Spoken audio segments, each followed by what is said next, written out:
Κυρίες και κύριοι, καλησπέρα σας. Σας καλωσορίζουμε στην εκπομπή Brain, @Brain, παπάκι Brain δηλαδή, στη φιλόξενη συχνότητα του High TV. Θα μας βλέπετε live κάθε Τετάρτη στις 10 το βράδυ εδώ στο High TV, γιατί είμαστε High και το κανάλι το αγαπάει όλη η Ελλάδα, η Αττική και όλη η Ελλάδα. Γιατί Brain? Γιατί Brain είναι ο εγκέφαλος. Είναι το κεντρικό όργανο του νευρικού μας συστήματος, είναι το όργανο που λαμβάνει όλες τις εντολές, όλα τα ερεθίσματα και δίνει. Όλα τα ερεθίσματα, καθορίζει όλη τη συμπεριφορά του ατόμου, του ανθρώπου, εμένα, εσάς, όπως φερόμαστε, λειτουργούμε ανα πάσα ώρα και στιγμή. Και στην κοινωνία και στον εαυτό μας και στους τρίτους.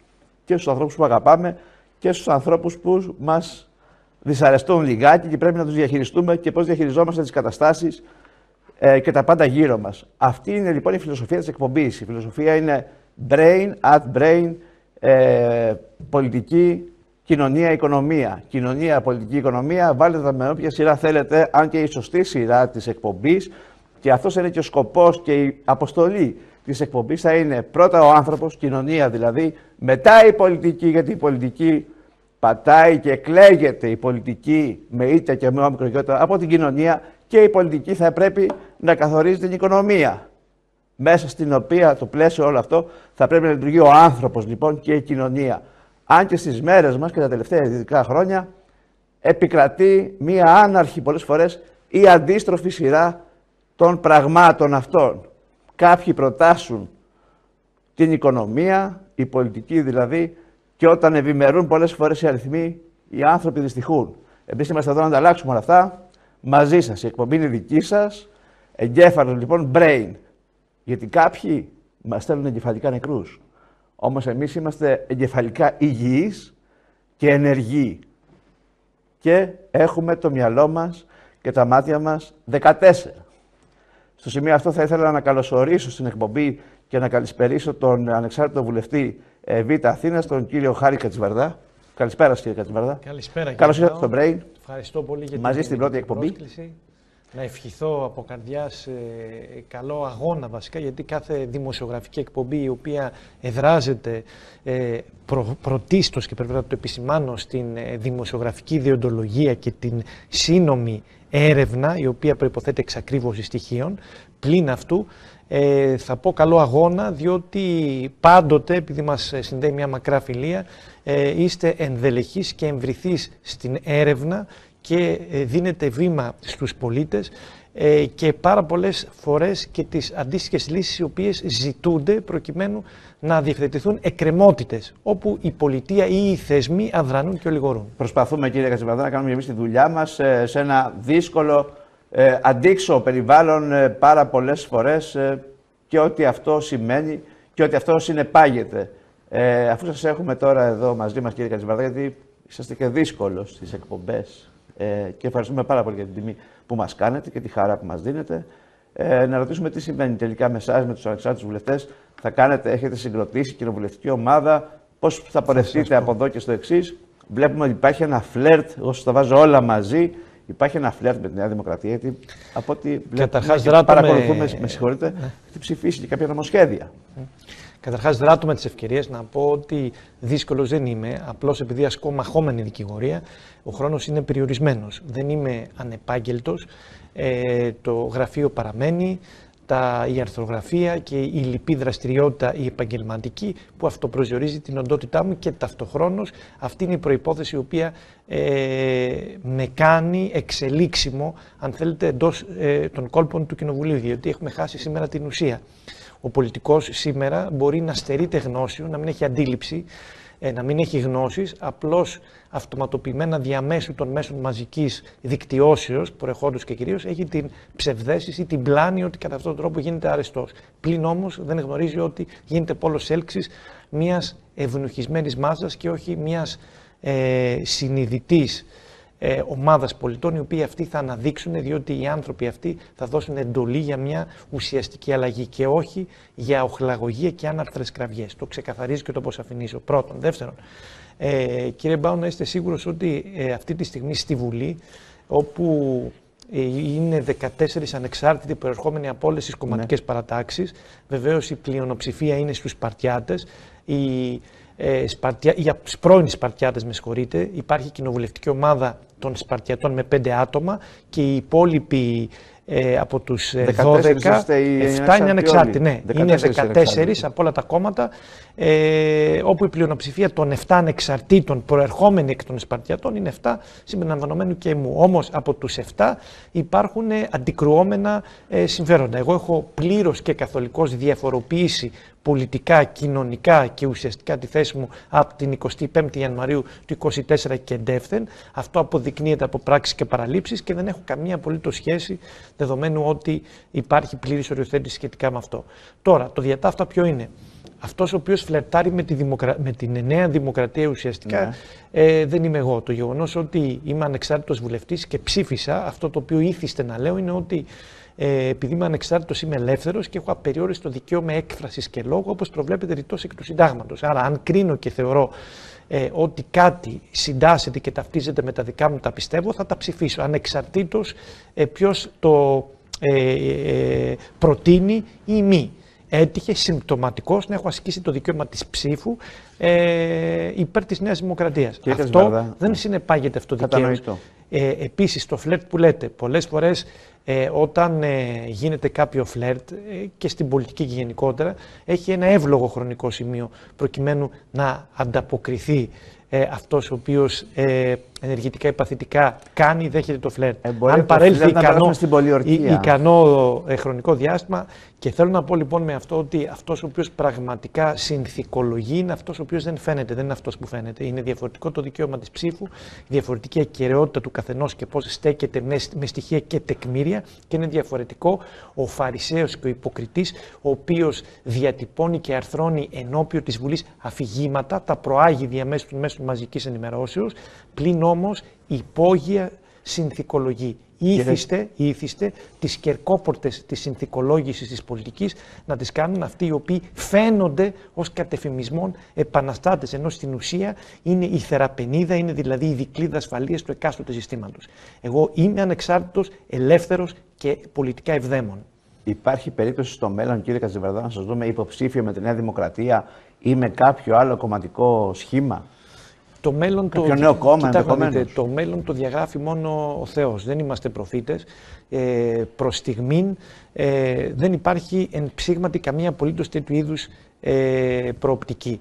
Τη στιγμή την οποία υπυκνώσανε αυτοί οι σχεδιασμοί ή μια έντονη φημολογία δημοσιογραφικού τύπου από τον Μάρτιο του 2024. Σήμερα έχουμε Οκτώβριο και βαίνουμε ολοταχώς προς τον Νοέμβριο του 2024 και δεν υπάρχει το απολύτως τίποτα. Γι' αυτό θέλω να πω ότι πολλές φορές είναι κάποια πράγματα προπέτασμα καπνού ή ασκείται μια παραλκυστική πολιτική, αλλά εκεί όμως που πρέπει κανείς να αναζητήσει το τι συμβαίνει παρασκηνιακά, τι τεκταίνεται, είναι στο γεγονός ότι κάποιοι οι οποίοι ακίζονται, επιτιδεύονται ότι είναι επαναστάτες, εκεί συνήθως γίνονται οι μεγαλύτεροι συμβιβασμοί. Κατανοητά όλα αυτά, επειδή η εκπομπή είναι μισή ώρα και επειδή υπάρχουν αιτήματα από τους τηλεθεατές, δώστε στον ΠΑΟ περισσότερο χρόνο, ξέρετε το τηλέφωνο του καναλιού, High TV, πάρετε τηλέφωνο να μας δώσει η διοίκηση του καναλιού μία ώρα αντί μισή ώρα, και ευχαριστούμε πάρα πολύ και τη διοίκηση του High TV στο σημείο αυτό.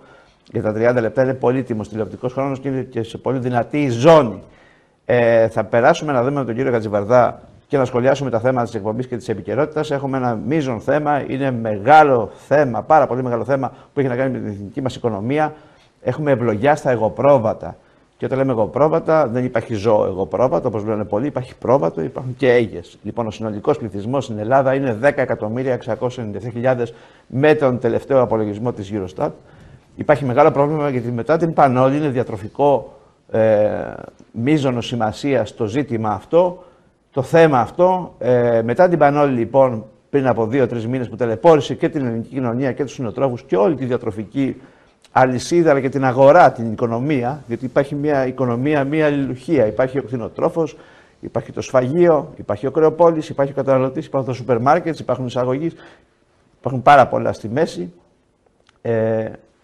Ταλαιπωρείται λοιπόν ο αγροτοκτηνοτροφικός και ο κτηνοτροφικός κόσμος της χώρας από την ευλογιά των εγωπροβάτων.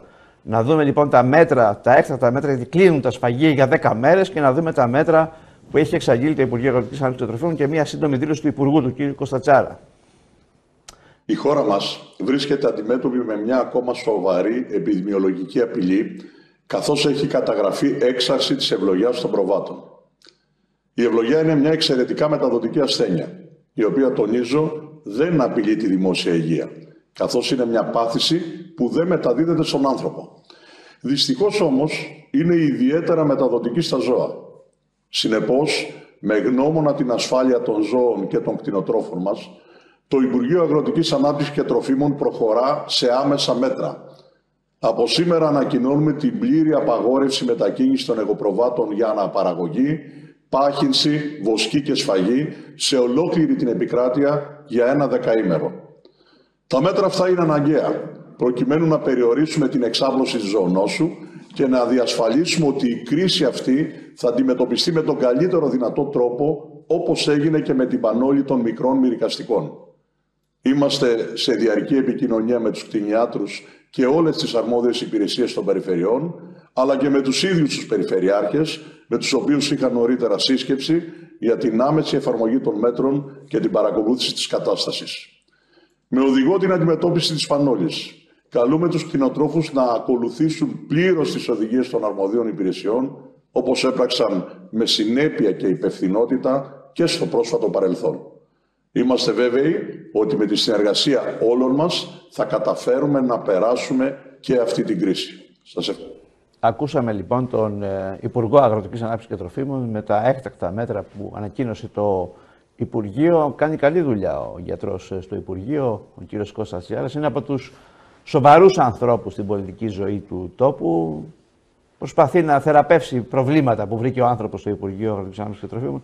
Από προκατόχους δεν χρειάζεται τώρα να πούμε λεπτομερώς. Κάνει ό,τι μπορεί σε συνεργασία με τις υπηρεσίες κλπ. Για την ανάπτυξη του αγροτικού τομέα. Είναι δύσκολο όλο αυτό το εγχείρημα, όλο αυτό το έργο και να αναπτύξεις τον αγροτικό τομέα και να κάνεις τους αγρότες να ευημερούν, που κάποτε πρέπει να γίνουν και όλα αυτά. Είναι πολύ πολυσύνθετο και πολύπλοκο το θέμα. Έχει να κάνει και με τη διαδοχή στη γεωργία και στην κτηνοτροφία, αλλά και με τη χρηματοδότηση βασικά του αγροτικού τομέα. Υπάρχει το θέμα αυτό τώρα, γιατί υπάρχουν ζητήματα, ας πούμε, και στην αγορά. Ειδικά με το θέμα της ευλογίας, κύριε Κατζιβαρδά, είναι μείζον το θέμα. Τώρα 10 μέρες έχουμε και αργία μπροστά, 28 Οκτωβρίου. Ο κόσμος θα βγει να πάει.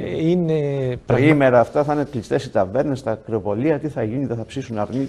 Κοιτάξτε να δείτε, είναι ιδιαίτερα λυπηρό αυτό και αναπόφευκτα επισύρει και οικονομικές συνέπειες. Όμως φαίνεται ότι τα αντανακλαστικά της κυβερνήσεως είναι προς την ορθή κατεύθυνση και ήδη δρομολογούνται προς εφαρμογή μια δέσμη προληπτικών μέτρων, ούτως ώστε να περιοριστεί και να αντιμετωπιστεί στο μέτρο το οποίο έχει εξαπλωθεί, με απότερο σκοπό να αποσοβηθεί δηλαδή περαιτέρω εξάπλωση. Άρα νομίζω λίγο υπομονή και τα μέτρα πρόνοιας θα αποδώσουν. Έχω αυτή την αίσθηση. Μακάρι κατανοητό, μακάρι να αποδώσουν τα μέτρα και να μην χρειαστούν πρόσθετα μέτρα και να μην ταλαιπωρούνται οι κτηνοτρόφοι και να μην χάνουν χρήματα βασικά. Πρωτού περάσουμε στο ρεπορτάζ, γιατί κάναμε ένα ρεπορτάζ για μια εταιρεία που θέλει να κάνει ένα χώρο υγειονομικής ταφής βιομηχανικών αποβλήτων στην Τανάγρα και έχει ξεσηκωθεί εκεί η τοπική κοινωνία. Να δούμε μια φωτογραφία από το κέντρο της Αθήνας με τον Αμίν εκεί από το Αφγανιστάν. Γιατί εμείς ξέρετε είμαστε και του πεζοδρομίου, αλλά είμαστε και του Σαλονιού. Εμείς κάνουμε ρεπορτάζ. Πετύχαμε λοιπόν τον Αμίν, έναν από τους μετανάστες που είναι αρκετό καιρό στην Ελλάδα, στο κέντρο της Αθήνας. Και του λέμε, πώς σε λένε, τι κάνεις εδώ άνθρωπέ μου. Έφτιαχνε πίπες ο άνθρωπος και τις πουλάγε και τις πουλάει. Αυτή είναι η δουλειά που κάνει από ό,τι μας είπε. Ευγενέστατος ο Αμίν, μιλάει και σπαστά ελληνικά και τους πουλάει στους συμπατριώτες του, στους συνανθρώπους του.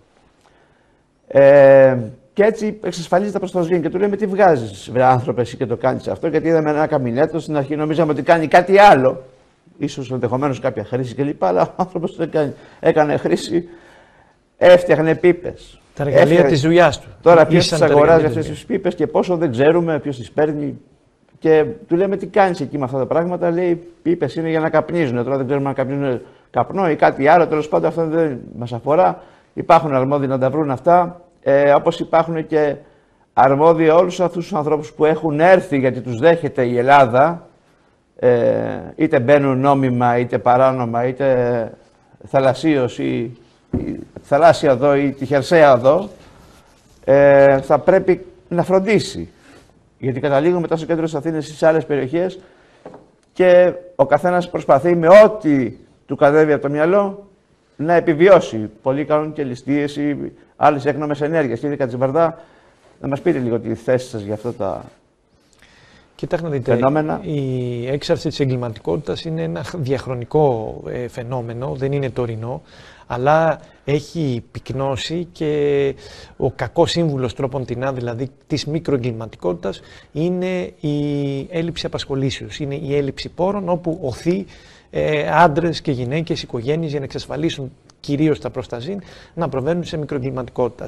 Σαφώς έχει επιδεινωθεί την περαιτέρω κατάσταση λόγω της ανεξέλεγκτης ροής των μεταναστών. Είναι πρόδειλο και πασίδειλο, χωρίς να σημαίνει ότι στοχοποιούμε ουσιαστικά ρατσιστικά τους μετανάστες, αλλά γενικότερα όπου υπάρχει μια κατάσταση πολυπληθής και μη ελεγχόμενη, περιορισμένα ελεγχόμενη, επιπολάζονται, ευδοκιμούν αυτού του είδους οι παρεκκλίνουσες συμπεριφορές. Κατανοητό, άρα χρειάζεται ιδιαίτατη προσοχή. Να κάνουμε και άλλες εκπομπές, και μια εκπομπή ειδικά για τους μετανάστες που είναι στην πατρίδα μας και πολλά χρόνια. Υπάρχουν όχι μόνο Πακιστανοί, Αφγανοί, Σύριοι, και τώρα με την κλιμάκωση του πολέμου στη Μέση Ανατολή, αλλά και από τα προηγούμενα χρόνια που έχουν έρθει κάτοικοι από την Αλβανία, άνθρωποι από την Αλβανία που ήρθαν να βρουν εδώ μια καλύτερη ζωή και τη βρήκαν, αλλά τώρα τους έχει δυσκολεύσει πάρα πολύ η ζωή, που είναι εδώ από το 1991. Υπάρχουν άλλοι που έχουν μεγαλώσει παιδιά, έχουν κάνει περιουσίες, είτε είναι από την Αλβανία, είτε από το Πακιστάν, είτε από το Αφγανιστάν. Κάθε άνθρωπος έχει δικαίωμα σε μια καλύτερη ζωή, κύριε Κατζιβαρδά. Κρίσιμο ζήτημα αυτό τώρα. Ασφαλώς, αλλά όταν κάποιοι λένε δεν θέλουμε τους μετανάστες ή τους Αλβανούς ή τους Πακιστανούς κλπ. Όταν έρχονται οι ελιές, η περίοδος συγκομιδής, το μάζεμα των ελιών ή άλλες αγροτικές εργασίες, γιατί έχουμε πάνω από 1 εκατομμύριο αγρότες, είτε κατά κύριο επάγγελμα είτε συμπληρωματικά, λένε δεν έχουμε εργατικά χέρια. Και όλα αυτά θα πρέπει να τα δει η κυβέρνηση και η πολιτεία.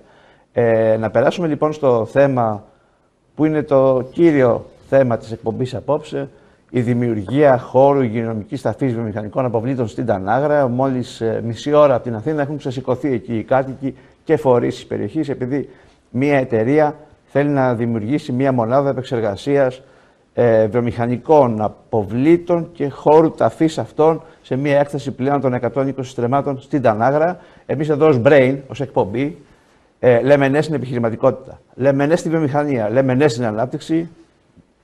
Αυτό φυσικά είναι και η εκπομπή Brain. Πάμε μπροστά. Βάζουμε το μυαλό μας να δουλέψει, να πάμε μπροστά.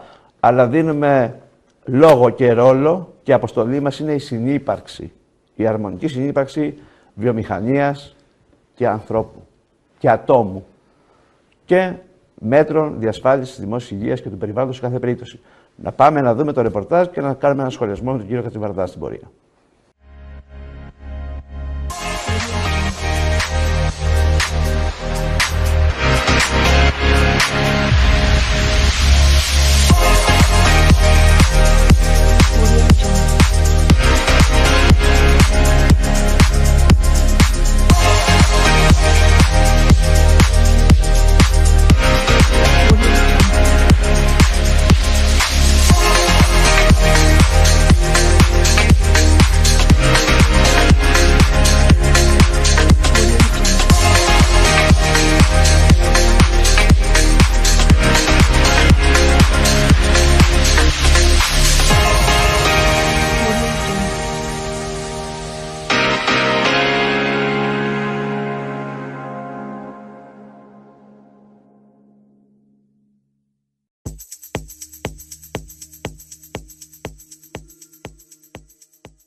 Είναι Κυριακή 20 Οκτωβρίου 2024. Βρισκόμαστε στην Τανάγρα, στο Δήμο Τανάγρας, μισή ώρα από την Αθήνα. Βρισκόμαστε κοντά στο σημείο όπου μια εταιρεία θέλει να κάνει μια επένδυση σε μια έκταση 120 και πλέον στρεμμάτων, όπου θα εγκαταστήσει μια μονάδα επεξεργασίας βιομηχανικών αποβλήτων. Έχουν αναδιαδεθεί οι κάτοικοι της περιοχής σε φορείς και παραγωγή, υποστηρίζοντας ότι αυτή η επένδυση θα βλάψει και τον υδροφόρο ορίζοντα, το περιβάλλον και τις καλλιέργειές τους και γενικότερα θα δυσκολεύσει πάρα πολύ τη διαβίωσή τους εδώ μελλοντικά. Να δούμε λοιπόν τι θα μας πούν οι ίδιοι σήμερα στην κινητοποίηση που έχουν.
μαζευτήκαμε σήμερα εδώ να διαμαρτυρηθούμε για την καταστροφή του τόπου μας και της ευρύτερης περιοχής μας.